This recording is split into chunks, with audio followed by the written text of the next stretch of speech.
조갑제 TV 시청자 여러분 안녕하십니까. 2019년 10월 28일 밤 7시 50분입니다. 11.6이 다가오면은 10월 26일 박정희 대통령 시해 사건 날이 다가오면은 빠짐없이 등장하는 화두가 미국 CIA가 김재규를 조종을 해가지고 박정희를 죽인 것 아니냐 하는 이런 이야기입니다. 그런 이야기로 꽃을 피우는 시절이 있었는데, 최근에는 이 북한 대남선전 매체가 우리 민족결이라고 이 거짓말하는 방송이 있습니다. 인터넷 매체가 있죠. 상식 코너에서 지난 26일 박정희에 대한 사살 사건은 남조선에서 급격히 격화된 정치 경제적 위기와 사회적 혼란의 직접적인 산물이고, 미국이 박정희를 더 쓸모없는 존재로 인정하고, 더는 쓸모없는 존재로 인정하고, 남조선의 식민지 체제가 뒤집히는 것을 막기 위해서 그를 사살하도록 조작하였다, 사주했다는 이런 이야기를 했는데, 이걸 또 국내에서 인용해가지고 보도까지 해주니까 북한 선전에 넘어가는 겁니다. 아시는 분들은 아시겠지만 제가 11.6 사건에 대해서 우리나라 기자 중에서 가장 오랫동안 자세한 취재를 했고 책도 몇 권 썼습니다. 그러니까 11.6 사건에 대해서는 저만큼 많이 아는 사람도 드문다는 자부심을 갖고 있습니다. 어떤 면에서는 수사한 사람보다 제가 많이 알 수가 있습니다. 왜냐하면 저는 두루두루 여러 사람들을 만나고 하니까 입체적 정보를 갖게 됩니다. 그리고 오랫동안 또 그 문제에 대해서 생각하고 하니까 일회적인 수사와는 다르죠. 제가 정리해서 말씀드린다면은 미국 CIA가 김재규를 사주해서 박정희를 죽였다는 말은 거짓말입니다. 그런 말을 만들기는 좋아요. 왜냐, 어떻게 친동생처럼 그렇게 아껴주었던 그 김재규가 총뿌리를 박정희에게 돌릴 수가 있느냐. 그 다음에 그때부터 나왔던 이야기입니다. 내 뒤에는 미국이 있다라고 장관들에게 이야기를 했다. 이런 이야기도 또 당시부터 소문이 났습니다. 그리고 그 정황적으로는 그때 한미 관계가 매우 나빴다. 카터가 박정희 대통령을 싫어했다. 등등. 첫째, 내 뒤에 미국이 있다라는 이야기를 김재규는 그날 한 적이 없습니다. 체포되기 전까지 한 적이 없습니다. 그리고 오히려 비밀로 붙여야 된다고 했습니다. 미국에도 비밀을 붙여야 된다. 육군본부 방가로 가가지고 장관들이 모여들었을 때 신년학 장관 같은 분들은 아주 줏대 있게 김재규를 몰아세웁니다. 그때는 김재규가 범인인 줄 몰랐어요. 그래서 우선 한미 이 군사 협조가 중요하니까 미국에 알려야 된다고 하니까 김재규가 비밀에 붙여야 됩니다. 미국은 알고 있었습니다. 왜 알고 있었느냐 하면은 이 군계통을 통해서 알고 있었습니다. 그리고 또 이런 이야기를 합니다. 당시에 미 CIA 지부장 로버트 브루스터 서울 지부장이 자주 김재규를 만났다. 무슨 모의가 있었을 것이다. 또 이런 이야기합니다. 글라이스틴 미국 대사가 김재규를 조종했을 것이다. 이런 식으로 이 말을 만들어 가는데, 또 김재규가 어떻게 정보부장이나 되는 사람이 죽인 다음에 대책이 없었겠느냐, 집권 계획이 있었지 않겠느냐, 그러니까 미국과 협조하지 않았겠느냐, 한국에서 집권하려면 미국 협조를 받아야 되니까 이런 이야기를 자꾸 만드는데, 김재규는 암살에는 성공을 했는데 집권에 실패했습니다. 왜 그러냐? 혼자서 생각했기 때문입니다. 김재규는 이런 모의를 누구하고도 하지 않았습니다. 그날 30분 전에 했습니다. 박선호, 박흥주 등을 딱 불러가지고 오늘 해치운다 딱 이렇게 이야기를 했을 때 의리둥절했습니다. 그러나 두 사람은 독자적인 무슨 판단을 할 그런 겨를도 없었습니다. 또 정성화 장군이 와 있었다 하니까 군이 뒷받침하는구나 라고 생각하고 그냥 경호원들을 사살하는 데 가담하게 된 것입니다. 그리고 당시에 정승화 장군이 옆에 저녁 초대를 받아서 와 있었는데 박 대통령을 사살한 다음에 그리고 차이철도 사살한 다음에 정승화 장군 차를 타고 어디를 가느냐가 가장 중요했습니다. 어디를 가야 되겠습니까? 그때 정보부는 남산에 사무실을 갖고 있었습니다. 남산에 갔어야 합니다. 어디를 가느냐는 바로 그 장소가 진짜로 혁명을 하려고 하고 집권 계획이 있었다면 거기 가서 지휘를 해야 될 것 아닙니까? 지휘를 하려면 통신망이 있어야 되고 자기를 도와주는 스텝이 있어야 됩니다. 당연히 정보부 남산 분실로 가서 해야 됩니다. 그런데 가지 않고 육군본부 방카로 갔습니다. 여기서 김재규가 실패합니다. 육군본부 방카로 가니까 정승화 장군의 지휘하에 들어갔습니다. 그리고 김재규는 완전히 손님이 되어버렸어요. 자기 부하하고도 나중에 이렇게 떨어지게 됩니다. 이것만 봐도 이 사람이 울컥하는 심정에 박정희 대통령을 쏘는 데까지는 성공을 했는데 그 뒤에 집권 계획이 없었고 뒤죽박죽이었고 나중에 재판 때 그냥 어떻게 하기로 했다 하는 공상 정도만 있었는데 그걸 믿고 정교한 집권 계획이 있었고 미국이 뒷받침했다라고 이제 오해를 하고 있는 이유가 있죠. 그러나 모든 이 소문은 그 나름대로의 의미가 있습니다. 박정희 대통령이 그렇게 돌아가시게 된 데는 한미 관계가 악화된 것과 북미 관계가 있습니다. 한미 관계가 악화되었다. 특히 카트와 박정희 대통령은 이게 체질적으로 맞지 않았습니다. 카트를 위선자로 봤습니다. 박정희 대통령은. 그리고 인권 탄압 문제를 거론하는 데 대해서 대단히 불쾌하게 생각을 했고 더구나 주한미군을 철수시킨다는 데 대해서는 카트를 그냥 경멸하고 바보처럼 생각을 했습니다. 그에 카트가 와서 철군 문제는 해결이 됐는데 그때 가을부터 다시 또 인권 문제가 일어나고 김영삼 당시 야당 총재가 뉴욕타임스하고 인터뷰를 하면서 마치 미국의 내정 간섭을 부르는 것 같은 이야기를 하니까 박정희 대통령이 화를 내서 김영삼을 국회에서 제명하게 됩니다. 이게 부마 사태의 요인이 되는데요. 이처럼 한미 관계가 어려워지면 어떻게 되느냐? 한국의 민주화 운동 세력은 또 미국의 도움을 많이 받았기 때문에 용기 백배하게 됩니다. 그리고 박정희 대통령은 더욱 더 날카로워지죠. 그래서 부마 사태가 났을 때 거기 계엄령을 선포한 게 과잉 대응이었습니다. 사실은. 또 당시에 글라이스틴 대사입니다. 미국 대사.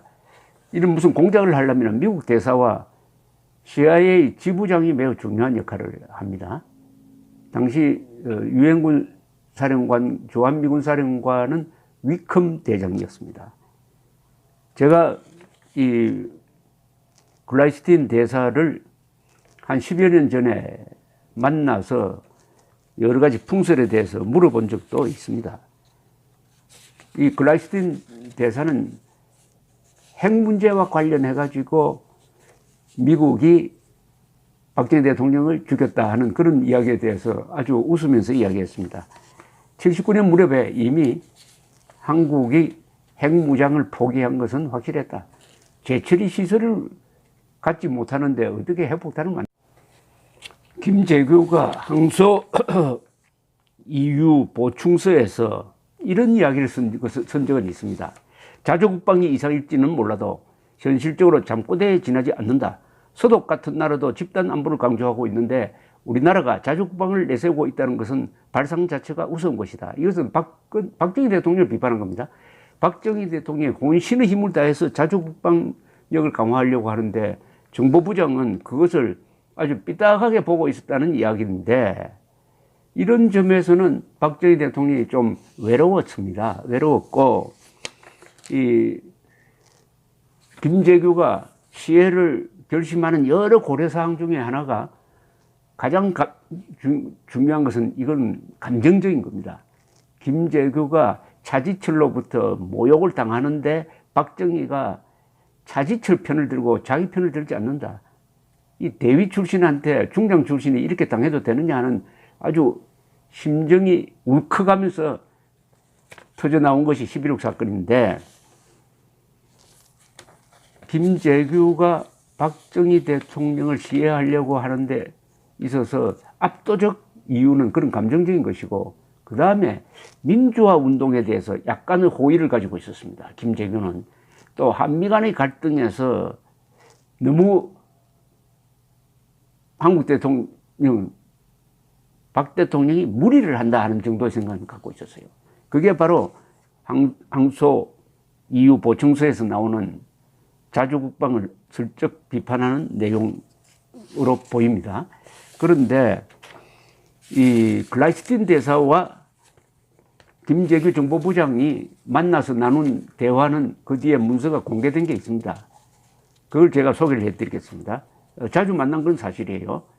그때 미국 대사는 자기 카운터파트가 사실은 이 정보부장이 아닌데 정보부장이 자주 만나준 겁니다. 한미 관계가 어려우니까 그걸 해결하겠다는 명분은 있었겠죠. 예컨대 79년 6월 20일 글라이스틴 대사가 김재규 정보부장을 만나고 본부에 보고한 문서가 있습니다. 이렇게 되어 있습니다. 나는 오늘 김 부장을 만나서 단도직입적으로 카터, 박정희 정상회담과 한국 내 인권 문제의 중요성을 강조했다. 인권 향상을 상징하는 정치적 제스처가 있으면 더 이상 좋을 것이 없겠다고 말했다. 나는 또 정상회담을 전후하여 인권 탄압으로 생각될 수 있는 행동을 피해달라고 했다. 심각한 문제로 비화될 가능성이 있는 사례로서는 몇 주 전에 있었던 카터 방한 반대 선교사들에 대한 위협, 김대중에 대한 행동의 자유 제약, 그리고 크리스찬 아카데미 사건 같은 것이 있을 수 있다고 지적했다. 정상회담 이후에 있어야 할 한국 정부의 바람직한 행동을 강조하기 위하여 나는 포드 대통령의 방한 뒤에 있었던 탄압의 예를 들었다. 김재규 부장은 내가 말한 뜻을 확실하게 알아들었다. 그러니까 이 말은 뭐냐면은 카터가 6월 말에 한국 오게 돼 있는데 그 전후로 해가지고 미국 대통령을 자극하는 인권 탄압은 좀 하지 않도록 부탁하고 있는 장면입니다. 그 다음에 6월 26일 카터의 서울 도착을 사흘 앞두고 글라이스틴 대사는 김재규 부장에게 반체제 인사들의 가택연금 같은 행동은 정상회담의 분위기를 상하게 할 수 있다. 이렇게 지적을 합니다. 그런데 이 마지막으로 글라이스틴 대사가 김재규를 만난 것은 시해 사건 한 달 전인 9월 26일이었습니다. 이때 글라이스틴 대사가 본부로 국무부로 보고한 전문에 따르면은 두 사람의 대화가 거의 끝날 때쯤 김재규 부장이 글라이스틴 대사에게 물었답니다. 한국 경제와 국내 정치의 진행 방향에 대한 대사의 분석을 듣고 싶습니다. 이렇게 물었대요. 그러니까 글라이스틴 대사가 이렇게 대답을 해주었다고 보고를 했습니다. 나는 경제학자는 아니지만 한국 경제는 앞으로 6달에서 12달 사이에는 침체할 것으로 봅니다. 이 기간에 점차적인 물가 앙등으로 해서 임금 인상에 대한 압력과 정치적인 압력이 있을 것입니다. 그러나 나는 한국 경제가 기본적으로 건전하며 성장을 계속하겠지만 과거와 같은 성장률을 유지하기는 어려울 것이라고 생각합니다. 정치 문제에 대해서 말씀드리자면은 두 가지 점이 나를 걱정스럽게 만듭니다. 하나는 정치적인 양극화 현상으로서 이는 국가를 분열시키고 정치적인 불안정을 초래할 것입니다. 신민당 사태를 둘러싼 국회의 공전이 이를 잘 말해주고 있습니다. 두 번째 문제는 모든 한국인들에게 관련된 것으로서 평화적인 권력 이동입니다.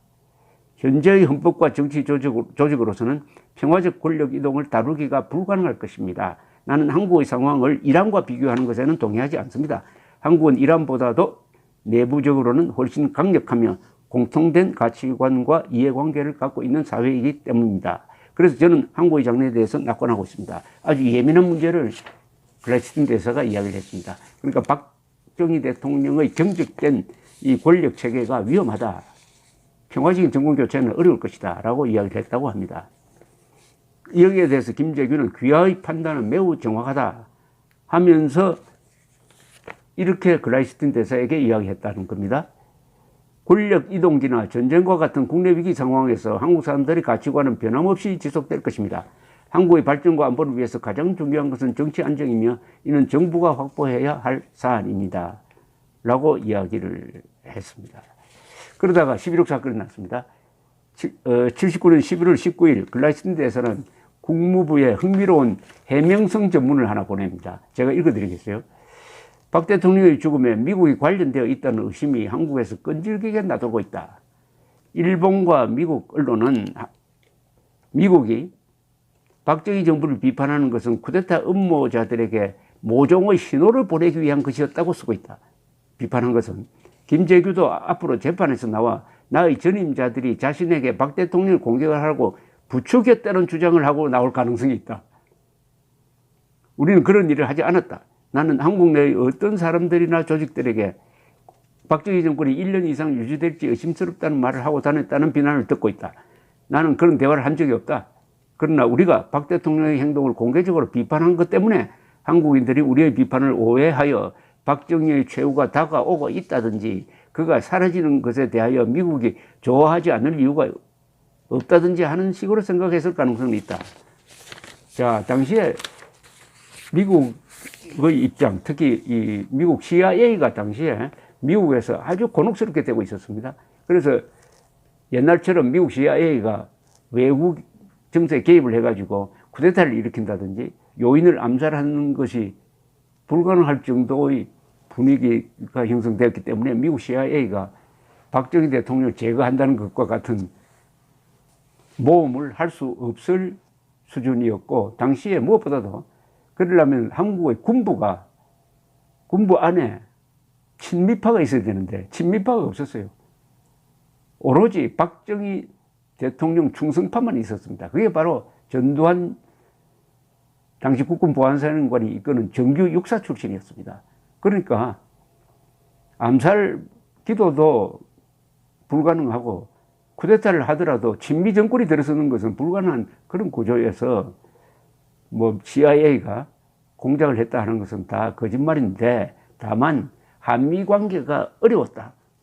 이게 간접적인 요인으로 해가지고 김재규가 방아쇠를 당기는데 일정한 일부의 영향은 주었을 것이다. 그것은 누구의 지시에 의한 것이 아니라 강한 나라와 약한 나라가 이렇게 갈등을 일으키면은 거기에 예민한 사람들이 딴 생각을 할 수 있다 하는 그 정도로 제가 정리를 해드리겠습니다. 감사합니다.